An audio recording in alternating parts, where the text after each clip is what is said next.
Oh, do, do, do, do. How y'all be, man? My airless minx of the Blue Sea. It's me, chapter 1019. Let's get right into it. Not gonna waste no time. Covers. We got Luffy wearing his space jacket, which looks like, I'm gonna have to look it up, so don't quote me on that. But it looks like whatever the NASA representation by Japan is, that looks like what their logo would be, right? Because it's in, he could have just made that up. I'll find out in a little bit when I post later and I get online. Come holler at some of y'all. But if it is, that's cool, man. Because space exploration that's something different, especially this week, right? If you know about the news and with Richard Branson and all that. So space has always been something humans are interested in, and it's all over the series. It's not always directly referenced, but we know the empty throne is a black backfield with stars on it, and it's in the centermost point of the One Piece world. We know, I guess, shout out to Library of Horror, and shout out to Artur, and shout out to the actual content creator of Horror himself. Um,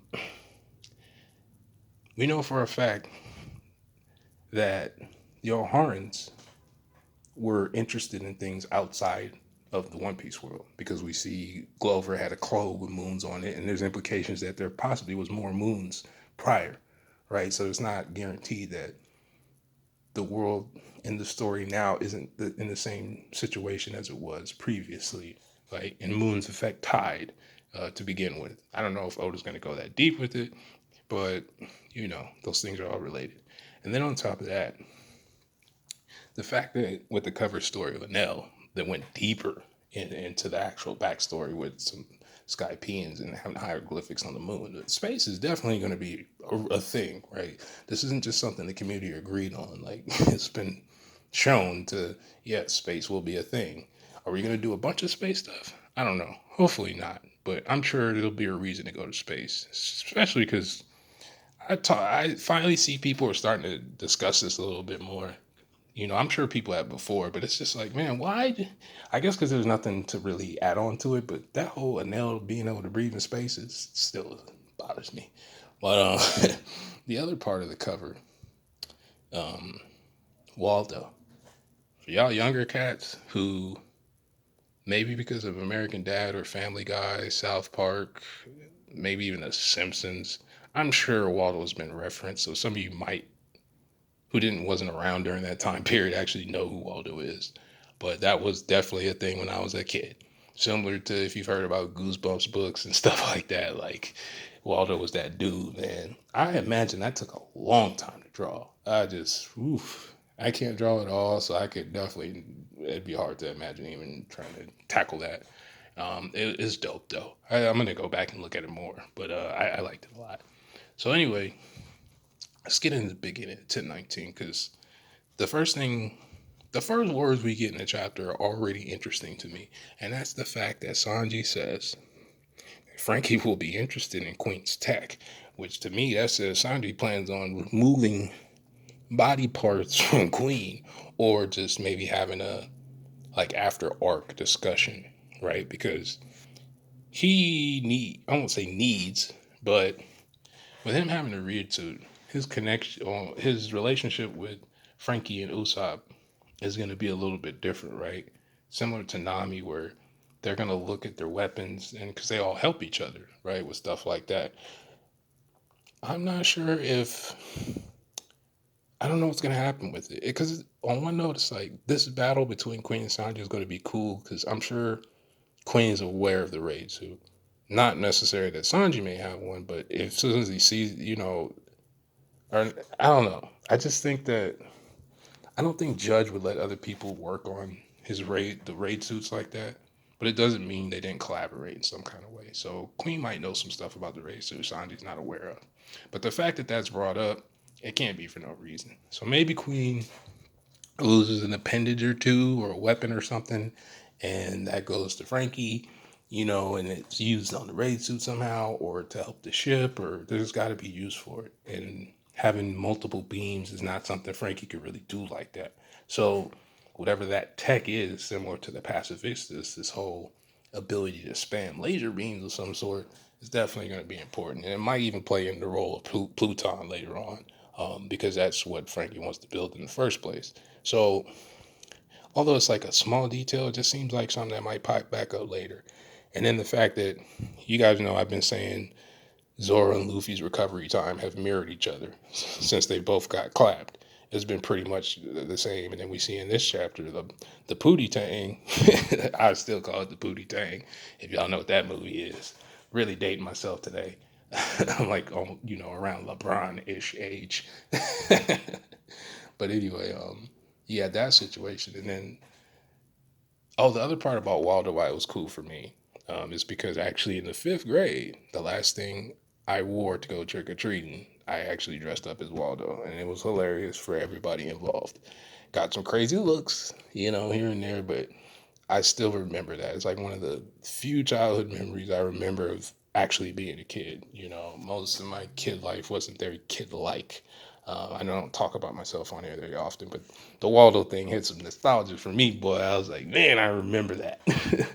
But anyway, so yeah, the recovery time, and even with Zoro, we knew he was coming back because he just doesn't. He refuses to stay down. He might be dead after the arc, as far as he can't do nothing for a little bit, but for now, he'll. It is what it is. He's trying to get back up to roof piece, man, just like us. So there's that, and then finally, because there's really only two things that happen in this chapter, and that's Sasaki fighting with Frankie, and then at the end, of course, oh no no no no, and Yamato.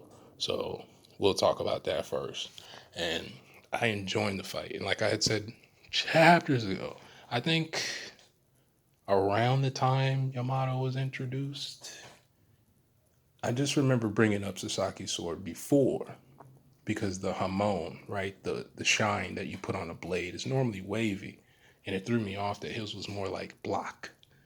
And I thought it was because Oda might be hinting that he was foreshadowing that Sasaki saw a character behind him. And I forget which chapter. When I find it, I'll put it in the comment section and give a timestamp for it. Yeah, I know I say that a lot and then I don't do it, but I'm really going to do that today. It's just that I have to go back through my old context. I don't remember exactly which chapter. But yeah, I brought that up because it looks so different, like than any other sword we've seen in the series. And I've never seen a sword in any series that had that look to it. And we find out in this chapter that's because it's a helix. Helix? My brain goes other places.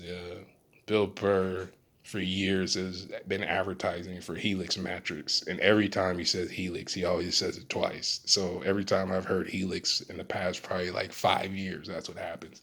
But anyway, which is based on, I won't say based on, but the genetic structure of DNA, which brings in lineage factor and Judge and Dr. Vegapunk and Gangster Agostino, and then our boy now Queen, Mr. Funk himself, out here doing the old school Soldier Boy.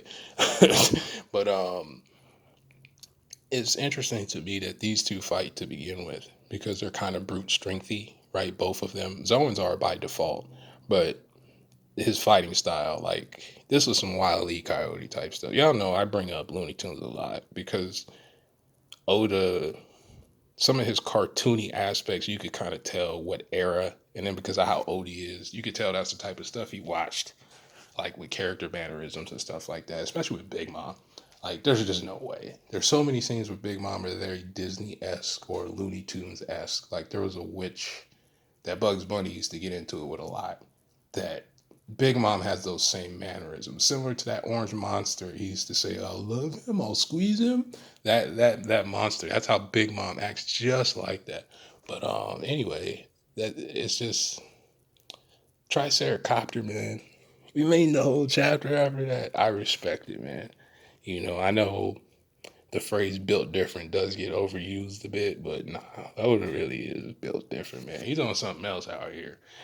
I didn't expect that.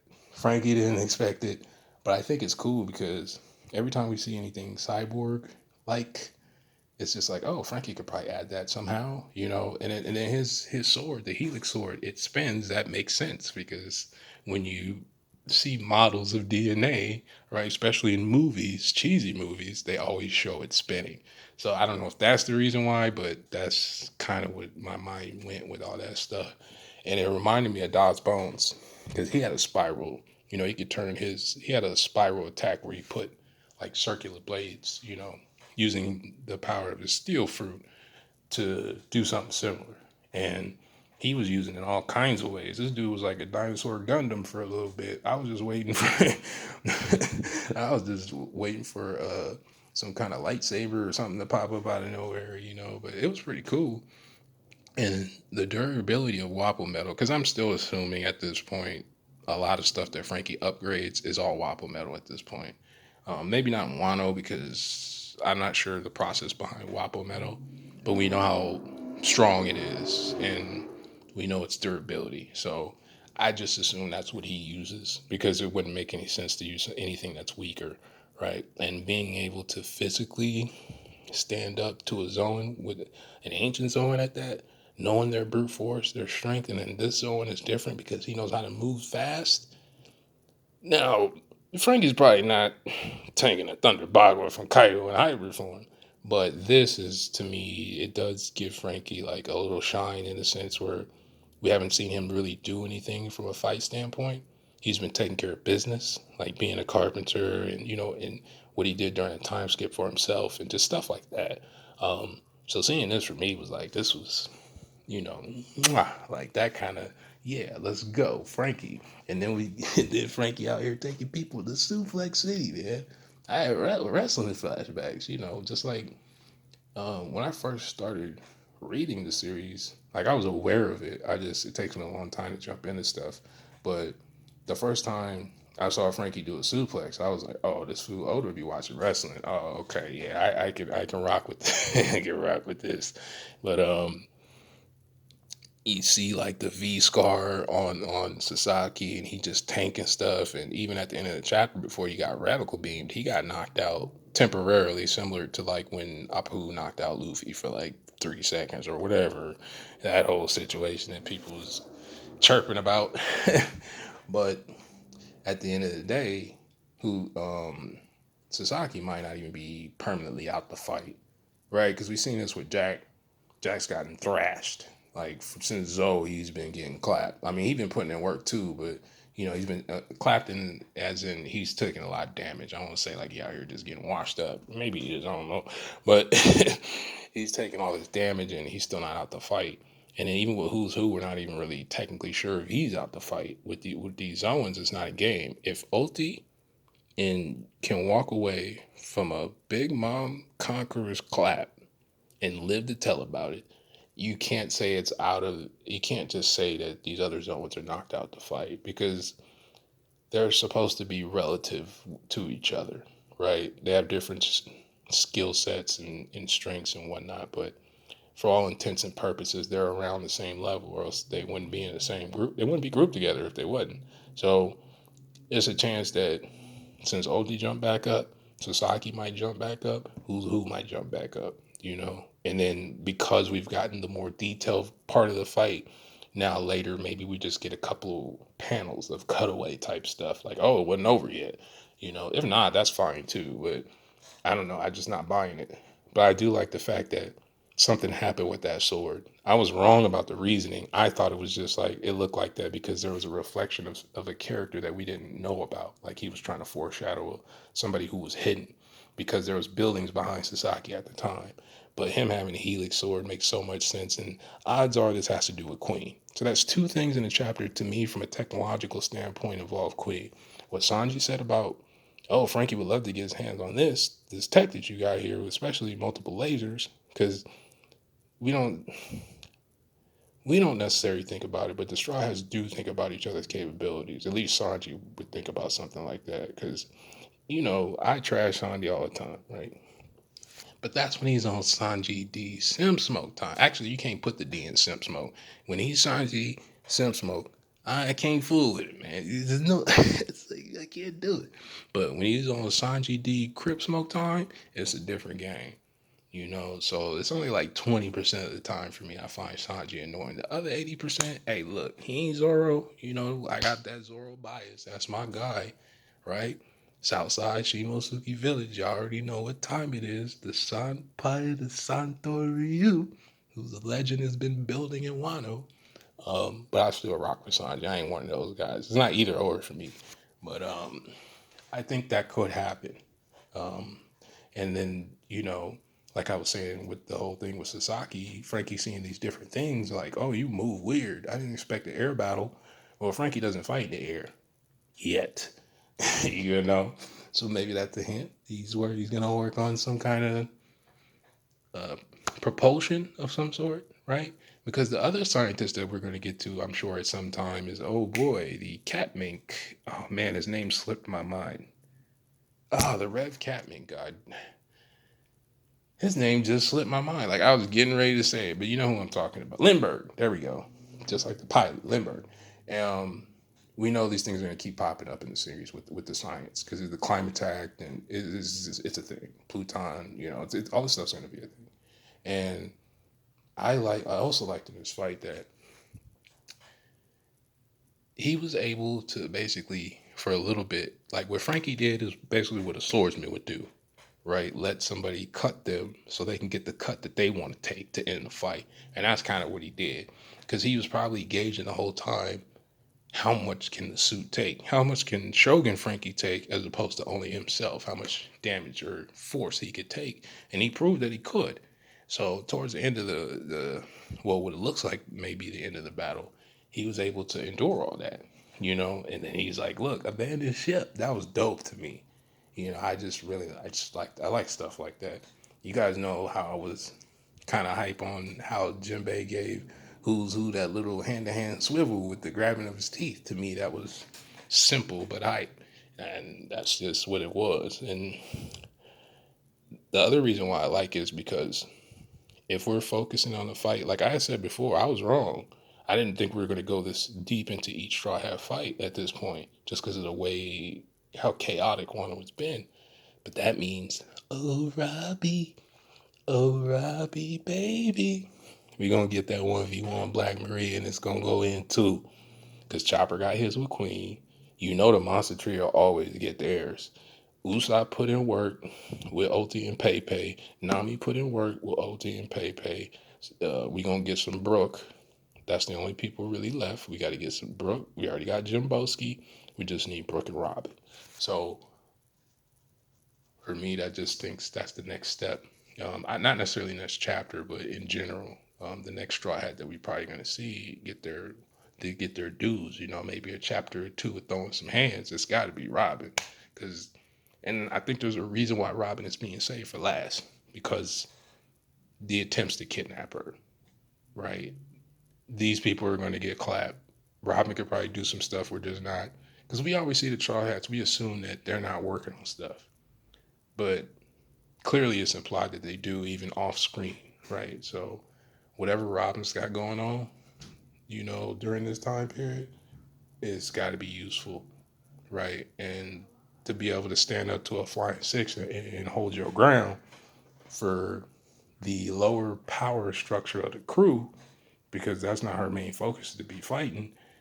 For me, it just shows greatness. No bias there, right? Nami, Robin, either or don't matter to me. But even going back to the cover of this chapter, I might have to go to the club at night. I was like, oh no, normally I'm not that type that I don't get too hype off female characters just because whatever. At least the looks, but you can't deny that swim gear, man. You just can't. But anyway, now it's time to get into y'all already know. My man one, Kaido, because it's one and you're done, son. You already know what it is. Kaido versus Yamato. Backstory, lore, the dysfunction of their parental relationship. I'm here for all of that. Whether you want Yamato to join the crew or not. As a character, I just don't think it's going to be a character that disappears from the story because of what as much as I won't say griped, but I've made statements about Yamato needs to have something else besides Odin's glow. I will say where I thought Yamato was going from a character standpoint, I'm changing, it's slowly changing my idea based on what happened in this chapter, which I said even back then, we'll wait and see. That's why I always wait and see. I just say what I don't like right now, and then that could always change, right? Plus or minus. And then the fact that the way that, because I'm going to get into the fruit stuff, her fruit. This is not really a lot to talk about because, actually, I'll talk about it now. I think it's hybrid form, what this form is. Yamato clearly has a tail, and I don't know the name of this creature. I'm not going to pretend I do. I don't study mythology like that. Some stuff I be knowing, but I have no idea. But I know I've seen a creature that looks like that before. And not because Yamato looks like Carrot in Sulong form.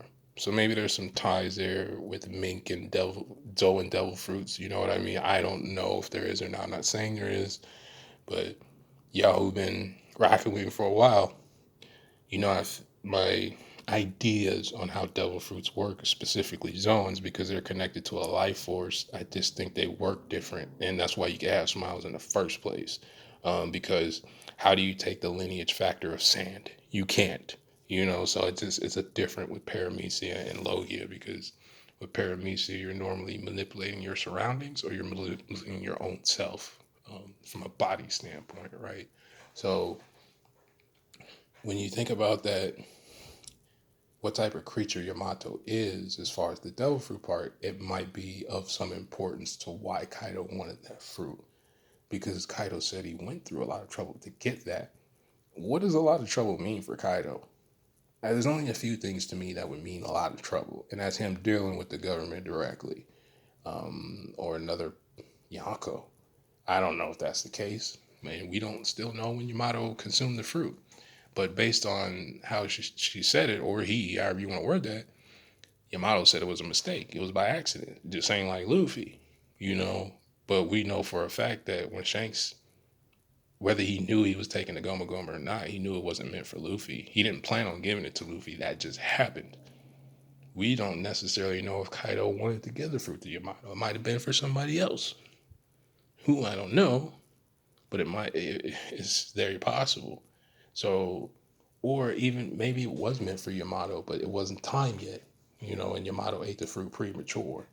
So Kaido was like, well, since you ate it anyway, you might as well be the one to serve the purpose that I need this fruit to serve. Because it's to me apparent that certain devil fruits have a specific use for them. Whether they're naturally occurring or man-made, that part to me isn't necessarily relevant at this point in time. But just the concept of what a fruit can do with its ability, similar to Julie Brahani or a, law, where your fruit, it takes time to get the specific thing you need out of it. It's not just, I mastered my devil fruit and everything's fine.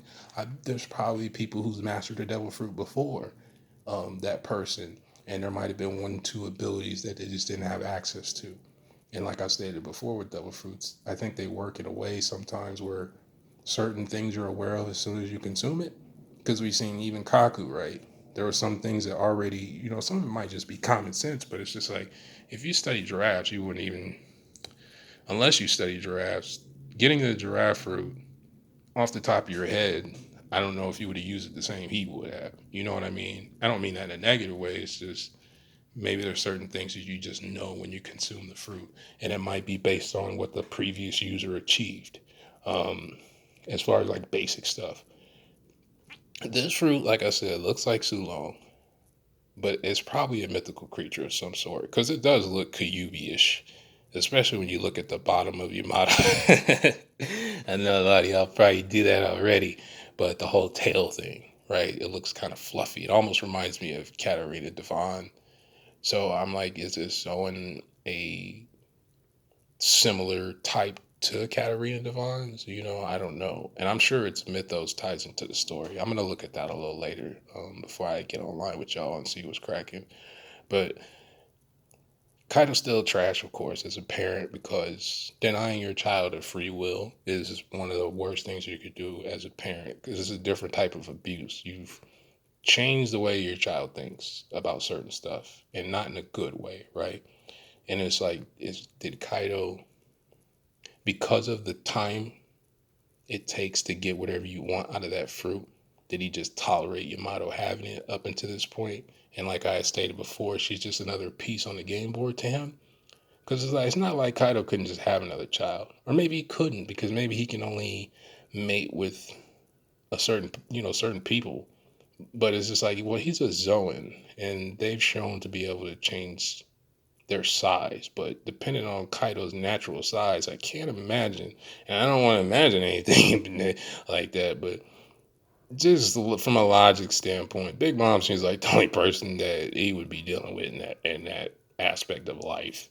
But who knows in this series, man? Like, maybe there was a female who had the go, and like they'll be able to deal with Kaido as far as mating is concerned, but nobody else, because we still don't know who Yamato's mother is, and I don't think Kaido hatched her from an egg or some nonsense like that.